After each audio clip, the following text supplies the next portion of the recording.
the importance of the vaccination drive, which is the first of its kind in our history, with the usage of our latest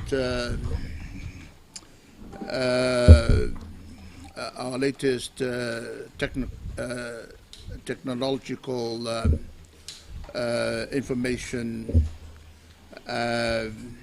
reform, and that helps us, the decision makers, to find out the latest in the numbers of those that have been affected by this epidemic. As you can see, when the numbers are coming in from different centers, we will be able to, with the centers spread right throughout both Upolu and Savaii, we can then pose the question back as to why the numbers are small in any center. The reason is we have been carrying out this campaign since the 20th of November, and I and my cabinet ministers had just returned from the biggest island, Savaii, several days ago, after we visited the various centers and villages, and found that just over 43,000 of our people in Savaii have been vaccinated since the start of our campaign on November the 20th. So now we are, as you can see, we have a smaller number of vaccinated people coming from Savaii, and that can be understood.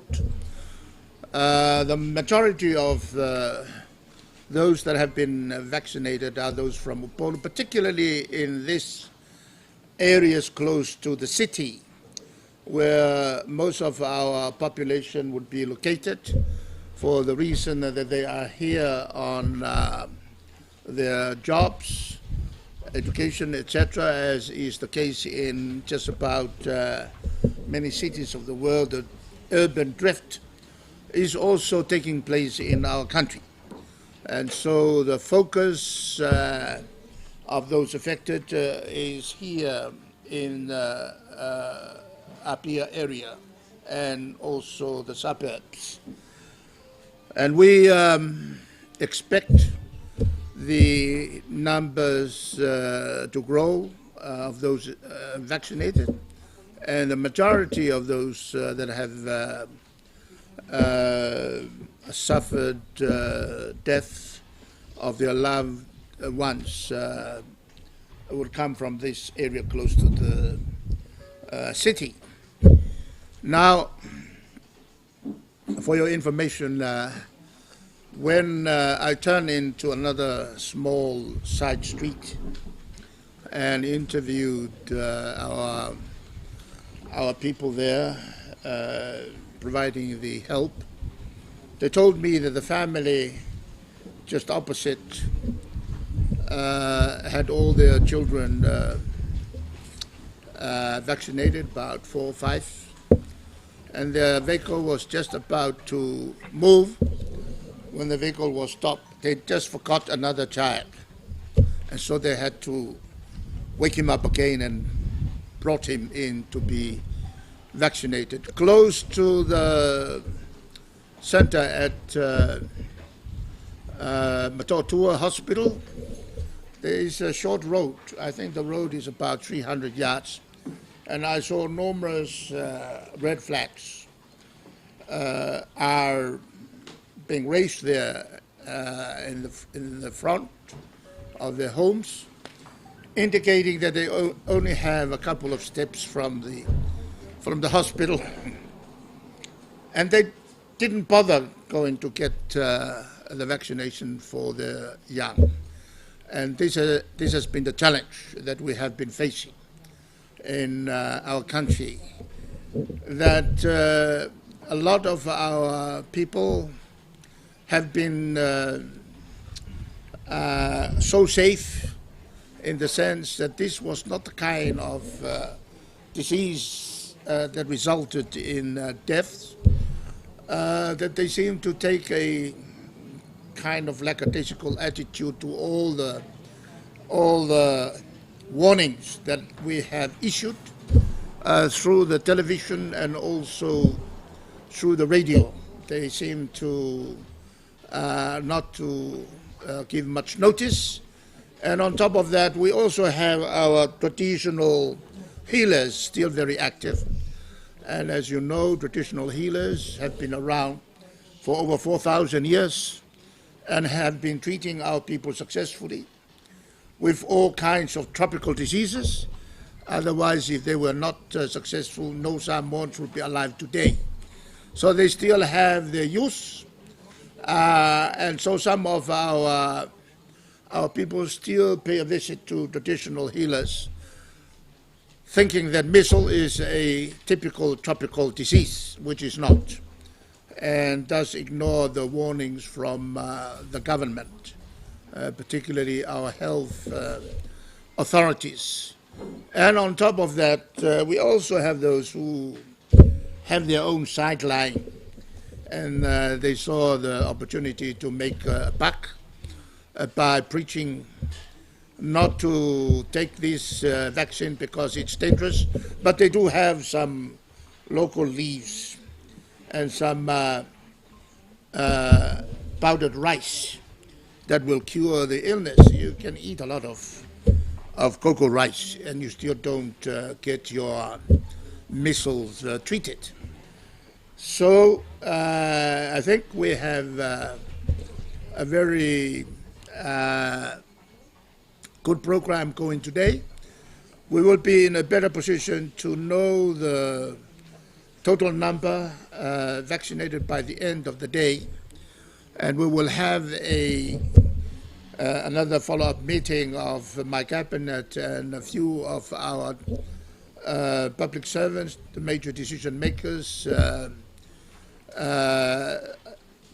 to follow up on the experience of today's program, to discuss the challenges faced and the kind of solution that we should take for tomorrow being the last day. New Zealand, there was the case of a boy, young Frederick, who came the other day on the plane. New Zealand would not give him the vaccination, his second booster shot, because he wasn't a New Zealander. They've sent 100,000 vaccines here from New Zealand, but they wouldn't vaccinate him. The Prime Minister of New Zealand's upset about it. Are you upset about that? The New Zealand authorities did not. You know your question. I do not have any say at all in respect of the laws of New Zealand, in exactly the same way as the New Zealand Prime Minister has no say in the way we implement our laws. That's my answer. We spoke yesterday to the parents of the two children who died last year on Savaii, and many say that's what's the origin of this whole problem. They're suing the Ministry of Health. Do you think the Ministry of Health has a case to answer? Well, if the case is already with the court, you are from New Zealand. You should never ask me the question. It's already, therefore, in the jurisdiction of the courts. Let them handle that, because I do not know all the circumstances. But the opposition has said that that the government, all forms of government, have to answer and have failed the people of Samoa. Would you agree with him? That's what politicians opposing this government are saying. So that is a political argument. Prime Minister Michael Murray here from New South Wales. Just a minute. Sorry. Have you finished your question, New Zealand? Radio New Zealand. I have been thinking of giving you a whole 2 hours. Have you finished your question? Over to the next question. That's Okay, Australia. New Zealand. Oh, New Zealand again. Okay. Look, before you ask a question, I want to convey through you my gratitude to your Prime Minister and to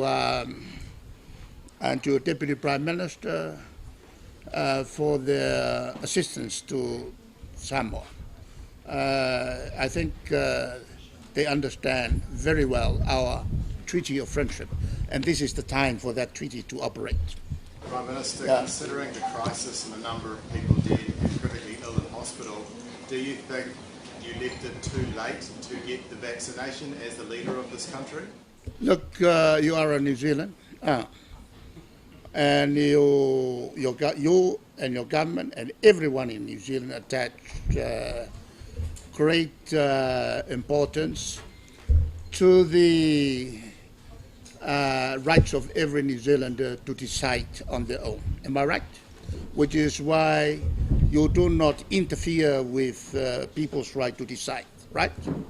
And that's why you still have people who contacted measles, and the measles that we have got came from a visitor from New Zealand.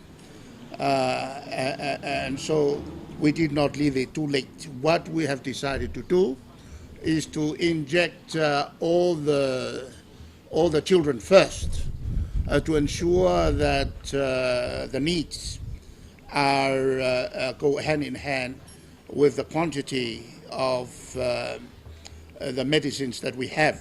And we are very grateful that as more and more vaccines arrive, we extend the coverage to include the older people who have more immunity than the young ones. So we did not leave it too late. Just one. Okay. Brian Deere from the Telegraph, London. Yeah. It seems when we talk to people in your community that you are seen by many to be blaming your own people for this epidemic. We are not. You're wrong. We were not blaming. We were educating them. No. You're wrong. We were trying to. You see, understanding the problem is a big thing. You do not know because you are not a Samoan. But with Samoans, and I have been a beneficiary of our protection from traditional medicines to cover tropical diseases. But you knew the vaccination levels were down to 31% from their previous 90%. Where are you from? You knew from the Telegraph in London. You know, I want you to understand this. I thank the government in London for giving us this assistance. But I must inform you that one of the things you have to start first is to make people aware of the... No, I think you talked to the wrong people. We did it many, many times. We did it many, many times. Yes? Next question. The vaccination drive today said that there were 2,000 people immunised. That seems to be quite successful. Are there plans for further drives in incoming weeks? We will continue. By the way, we have already vaccinated more than 43,000 until 3 days ago in Savaii, and more than 50,000 here in Upolu before today. So you came from where? From London, England. From London, England. Yes, sir. What have you written about Brexit?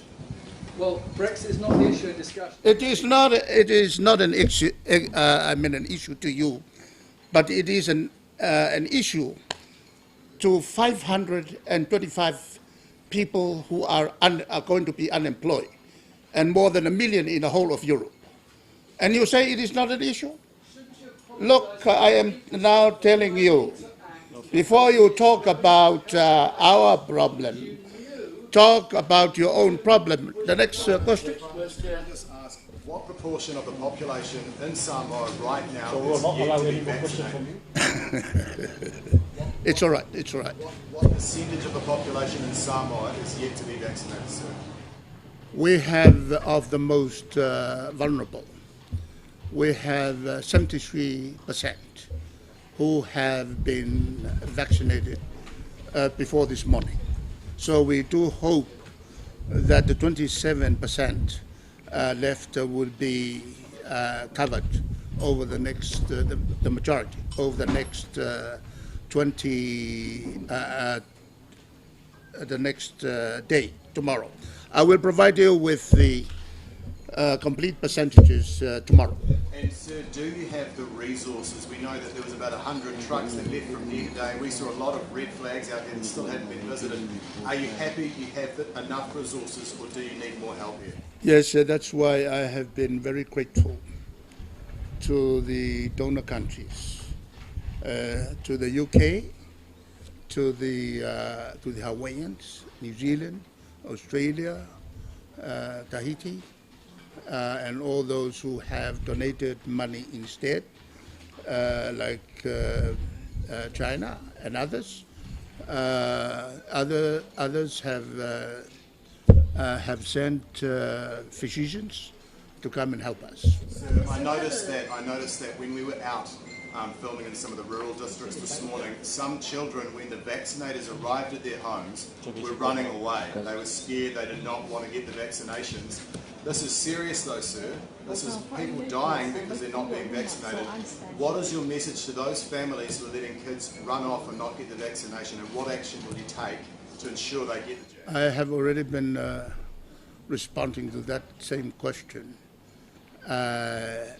today and yesterday, that people are coming over to get their children to be vaccinated. I have said it in very simple Samoa for people to understand. So I am having our meeting today at 6 o'clock to get the responses back. And we will be here tomorrow again, and I will answer your questions. Is that disappointing though, sir, that that's occurring still? What? Is that disappointing? It is disappointing, and I am very angry. Very angry in the sense that we have done all that is possible, and we still have a very few. Now, that is not possible out in the communities. It is quite possible here in areas where people are staying on their own freehold land, but it is not possible in the villages because there the chiefs and the Council of Chiefs have enforced very strict measures against those families who have children run away.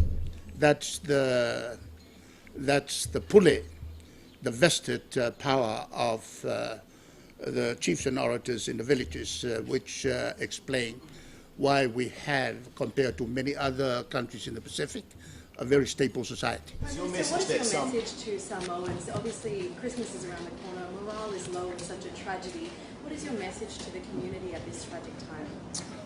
Well, the message is remain cool. The message is we have vaccinated a lot of people, and they are okay. And the only cure for this is vaccination. What are the lessons that can be learned? The lesson is that we are more conscious now. Our people are more conscious now than before. That by coming and have your children vaccinated is the only way. And more, if one of your children is sick and shows signs of measles, then the best way, the most assured way, is take him or her to the hospital. Just picking up on what my colleague from the UK was saying over here, I guess what he's saying is that 2 children died from a vaccine mix-up, and when that occurred, the MMR program in Samoa was put on hold not just for weeks, but for 8 months. Now surely the ministry and your government is culpable for putting the program on suspension for such a long period. You know, it is unfortunate that those 2 children died. At the same time, there's also suspicion, and not just Samoa, but also those overseas, say in America, where there are a lot of people questioning the vaccines that we are using. And so there was also the equal worry whether the vaccines that we have are safe. And that is a very, very important consideration. Prime Minister, 62 people, mostly children, are dead. You just said that traditional healers are still very active. Some of these healers we know are peddling absolute garbage. What is your message to those people? I have issued out my warning even this morning and elaborated on that issue. I have had discussions with quite a few healers, and they are located, their center is located just next to my office.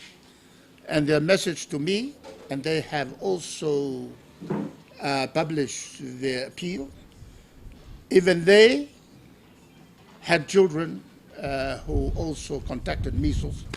They had all taken them down to the hospital to have them vaccinated, and they too have been vaccinated. So their message has always been, take your children and yourselves to go and get them vaccinated before you come to us, because we have numerous other tropical diseases they have been able to treat. And the best way for measles, for the other, the mumps and rubella, the best sure way is go and have them treated in hospital. Is your government's response to this crisis going well? Are you happy with it, or have you made mistakes? Is your government We have done what we are expected to do and what we should do. And by the end of the day, we should also be in a better situation to know the situation, the latest state of affairs, and tomorrow we will go out and finish our program that we had already laid out for the second day.